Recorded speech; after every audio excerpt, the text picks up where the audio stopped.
సంవత్సరాల తరబడి ఎన్ని మందులు వాడినా మీ మోకాల నొప్పులు తగ్గట్లేదా? ప్రాణ పెయిన్ క్లినిక్ లో అత్యాధునిక చికిత్స. నమస్తే, సుమన్ టీవీకి స్వాగతం.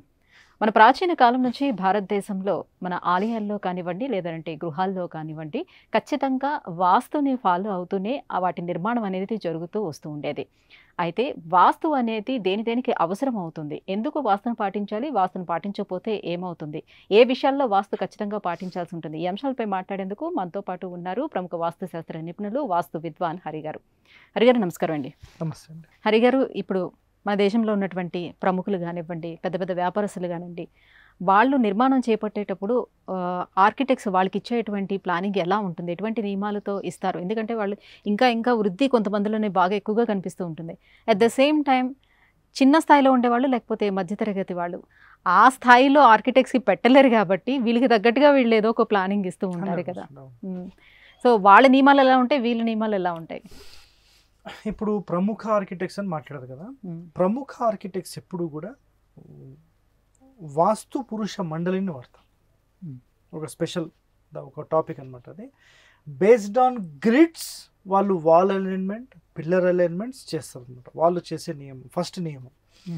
నెక్స్ట్ ప్రముఖ ఆర్కిటెక్ట్స్ యొక్క ఎన్నో బిల్డింగ్స్ ఉన్నాయి, మీకు యూట్యూబ్లో కనబడతాయి. buildify.com అని ఉంటుంది, దాంట్లో మీకు కనబడతాయి. అందులో మీరు గమనిస్తే ఏ బిల్డింగ్ అన్నా ఓపెన్ చేయండి, అక్కడ మీకు ఇది కనిపిస్తుంది. బ్రహ్మస్థానం మీకు కనబడుతుంది. పోనీ బ్రహ్మస్థానం అంటే open to sky, court yard ఏదైనా అనుకోండి, ఓపెన్ టు స్కై ఉంటుంది అందులో. లేదంటే డబుల్ హైట్స్ ఉంటాయి, చాలా హైట్. గత వీడియోస్లో ఉన్నత స్థానంలో హై లెవెల్ వాళ్ళు హైట్ చాలా ఎక్కువగా పెట్టుకుంటారు, లోపల స్లాబ్ లెవెల్ అని చెప్పాను, గుర్తుందా? అవును. అయితే కాకపోతే అక్కడ ఒక చిన్న గ్లాస్ లాంటిది ఏదైనా కవర్ చేస్తారు, స్కై అయితే కనిపించాలి. లేదు, కొన్నిట్లో వర్షం కూడా పడేలాగా చేస్తారు. కొంతమంది ఇంటి యొక్క మధ్యస్థానంలోనే చేస్తారు, మరికొంతమంది తూర్పులోనే చేస్తారు, మరికొంతమంది ఉత్తరంలోనే చేస్తారు, మరికొంతమంది ఈశాన్యంలోనే చేస్తారు. వాళ్ళ ఇష్టం ఎక్కడైనా చేస్తారు. అయితే అంత పెద్ద పెద్ద ఆర్కిటెక్ట్స్ కోట్ల రూపాయలు తీసుకొని ప్లాన్స్ ఎగ్జిక్యూషన్ చేసేవాళ్ళు ఖచ్చితంగా పాటించే నియమం ఈ బ్రహ్మస్థాన ఓపెనింగ్. అయితే మరి ఇంతటి ప్రముఖులు ఈ బ్రహ్మస్థానం పెట్టడం వల్ల ఆ ఇంటి లోపల ఏం జరుగుతుంది అనేది చాలా మందికి ఉండే ప్రశ్న. ఇక్కడ సింపుల్గా చెప్పాలంటే చూడండి, east west north south central lions, ఇవి 4 మధ్య ఓపెనింగ్స్ జనరల్గా. ఇక్కడ ఆగ్నేయ స్థానం, అగ్నిస్థానం, ఇక్కడ భూమిస్థానం, వాయుస్థానం, జలస్థానం, ఆకాశతత్వం ఇక్కడ ఉంది. పంచభూతాలు అని మాట్లాడతాం కదా. ఇప్పుడు చాలామందికి ఒక క్వశ్చన్ ఏమొస్తుంది అంటే, అసలు బ్రహ్మస్థానం సిమెంట్ ఇండ్లకు పెట్టొద్దంట కదా, లేకపోతే పెంకుటిళ్ళకే పెట్టాలి కదా. ఇవన్నీ పనికి మాలిన ప్రశ్నలు ఎవడెవడో వేస్తూ ఉంటాడు, అవన్నీ దిమాగ్ ఖరాబ్. సింపుల్గా చెప్పండి, తల మీద సెంటర్ భాగంలో ఓపెన్ ఉంటుందా లేదా, పిల్లలు పుట్టిన తర్వాత ఉంటుందా లేదా, సహస్రారం ఉంటుంది. సో ఒక మనిషి యొక్క పుర్రెలోనే ఆ ఓపెనింగ్ ఉంటుంది. చనిపోయేంత వరకు కూడా మెత్తగానే ఉంటుంది, టోటల్ సిల్ అవుతుంది కానీ మెత్తగానే ఉంటుంది. ఇప్పుడు ఆడపిల్లలకు కానీ మగపిల్లలకు కానీ ఒక 14 years 15 years వచ్చిన తర్వాత మొత్తం మూతపడిపోతుంది. సో ఆ టైం లోపల ఈ బ్రహ్మస్థానం సెంటర్ ఆఫ్ ద పాయింట్ నుంచి ఎనర్జీస్ తీసుకుంటూనే ఉంటుంది. అదేవిధంగా ఒక ఇల్లు కట్టినప్పుడు ఈ ప్రముఖ ఆర్కిటెక్ట్స్ ఏం పాటిస్తారంటే ఈ ఓపెన్ టు స్కై పాటిస్తారు. ఎప్పుడైతే మీరు ఇంటి లోపల ఉండి బయటికి వచ్చినప్పుడు ఈ 2 డిఫరెన్సెస్ మీకు తెలియవో ఆ ఇల్లు టాప్లో ఉంటుంది.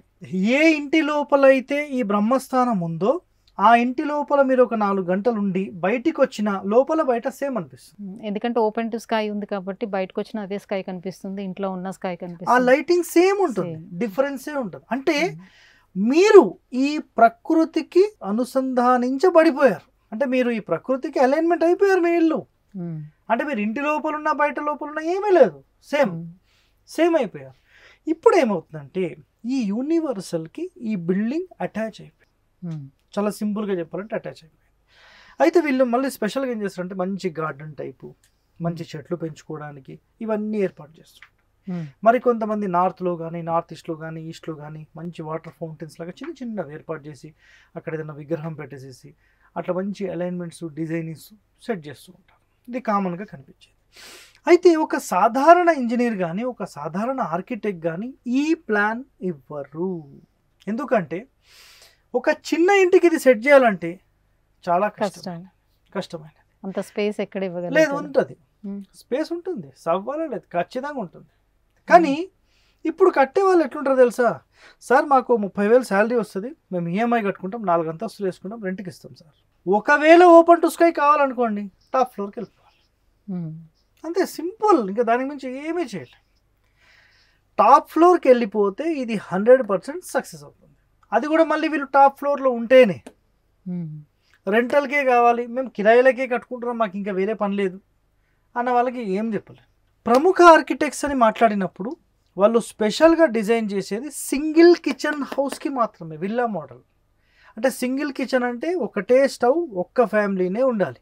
మీరు 5 అంతస్తులు కట్టుకోండి, ఒకటే ఫ్యామిలీ ఉండాలి. మీ తల్లిదండ్రులు ఉండొచ్చు, అత్తామామ ఉండొచ్చు, కొడుకులు ఉండొచ్చు, అన్నదమ్ములు ఉండొచ్చు, ఎవరన్నా ఉండనియండి, కిరాయికి ఇవ్వద్దు అనేది ఇక్కడ ఉండే కండిషన్. వాళ్ళు స్పెషల్గా డిజైనింగ్ పెద్ద పెద్ద స్థలాలకు చేస్తారు కాబట్టి ఆటోమేటిక్గా అక్కడ ఏమవుతుంది అంటే వీళ్ళ కోసమే ఇదంతా డిజైనింగ్ చేస్తారు.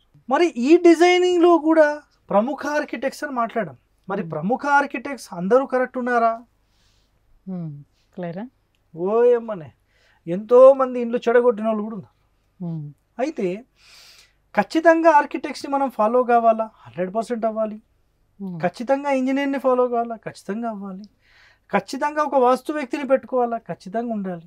ఈ ముగ్గురులో 3 తేడాలు ఉంటే, ముగ్గురు తేడా ఉంటే ఇల్లు తేడా అయిపోతుంది. ఎవరన్నా ఒకరు బలంగా ఉండి ఈ విధానం ప్రకారమే మీరు చెయ్యండి అని అంటే 100% అది సక్సెస్ అవుతుంది. ఇందులో ఈ ముగ్గురు కూడా సగం సగం జ్ఞానులు అయితే ఏం చేయలేం. సగం సగం అంటే పర్ఫెక్ట్ గా ప్లానింగ్ అనేది పర్ఫెక్ట్ గా వాస్తుపరంగా ఇచ్చినప్పటికీ కూడా కట్టే వాళ్ళు సరిగ్గా ఇప్పుడు అక్కడ కట్టలేదు, ఎత్తు పల్లాలు ఏవైనా అట్లా జరిగిన అట్లా ఆర్కిటెక్ట్లు టోటల్ కాంట్రాక్ట్ తీసుకున్నప్పుడు దగ్గరుండి చేపిస్తారు, సో అది ఇష్యూ ఉండదు. కానీ అదే ఆర్కిటెక్ట్కి నాలెడ్జ్ ఉంటుంది. దేని మీద ఉంటుంది? ఒక బిల్డింగ్ చూడడానికి ఎలా ఉండాలి అనేది ఉంటుంది. ఇప్పుడు ఒక బ్లాక్గా ఉండే అమ్మాయిని మీరు తీసుకొని పోయి బ్యూటీ పార్లర్లో కూర్చోబెట్టండి, ఆమెకి ఏం ట్రీట్మెంట్ ఇవ్వాలో వాళ్ళకి తెలుసు. మీకు వైట్గా గంట లోపల కావాలి చేసి ఇచ్చేస్తుంది, ఆమె ఇస్తారా? ఇవ్వరా? ఇస్తారు. కానీ అది మన సబ్జెక్ట్ కాదు, ఆమె సబ్జెక్ట్. కానీ మీరు ఆమెకే చెప్పండి, నా స్కిన్ డ్యామేజ్ కాకుండా నువ్వు ఏ రంగు వేస్తావు వేసుకోమ్మా, నువ్వు ఏమన్నా చేసుకోను, నాకు డ్యామేజ్ కావద్దు, నేను బ్యూటిఫుల్గా కనబడాలి. ఆమె దగ్గర సమాధానం ఉండదు, అట్లాంటి చేయలేము. మీరు పూర్వకాలం నాడు పెద్ద పెద్ద బిల్డింగ్స్ చూస్తే ఇప్పటికీ కూడా ఏముంది అన్నట్టే ఉంటుంది, అట్లనే ఉంటుంది. అయితే ఆర్కిటెక్ట్స్ అందరికీ అట్లానే ఉంటుంది అంటారా? అంటే కేవలం అట్లా కాదు, నేనేం బయటికి ఎక్స్టీరియర్ మంచిగా కనిపించి 90% అలాగే ఉంటుంది. దీనికి కారణం మళ్ళీ ఓనర్సే, ఆర్కిటెక్ట్స్ అనండి నేను, ఓనర్సే. ఎందుకు తెలుసా? సార్ మా పక్కింటోళ్ళు ఇట్లా బిల్డింగ్ కట్టిండ్రు, నాకు దానికంటే మంచిది కావాలి. పక్క వాళ్ళు ప్రేమగా ఎలా ఉన్నారు, మనం అలా ఉందామనేది ఎవరు మాట్లాడారు? అయితే ఆర్కిటెక్ట్స్ వాళ్ళ రూల్స్ ఇంప్లిమెంట్ చేస్తే నిజంగా వాళ్ళ దగ్గరుండి ప్రాపర్ అలైన్మెంట్, జామెట్రీ, సిమెట్రీ ఇవన్నీ మ్యాచ్ చేస్తే వద్దు సార్ మాకు ఇవన్నీ నచ్చవు అని మాట్లాడి అగైన్ వదిలేసుకుంటారు ఎవరు? క్లయింట్స్. కాబట్టి వాళ్ళు క్లయింట్స్కి అనుకూలంగా వెళ్ళాల్సిన పరిస్థితి వచ్చింది, అది యాక్చువల్ సమస్య. ఇప్పుడు ఇంజనీర్స్ అంటారా, స్ట్రక్చరల్ బేస్డ్ కాబట్టి వాళ్ళకి సంబంధం లేదు.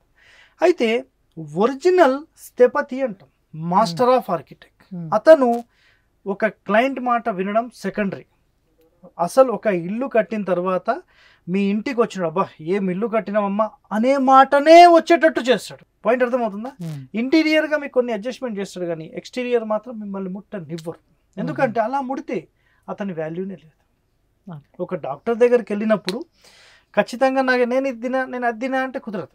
నువ్వు ఇది తింటేనే నీకు బాగవుతుంది, తిను అని కూర్చోబెట్టి తినిపించి పంపిస్తే సూపర్.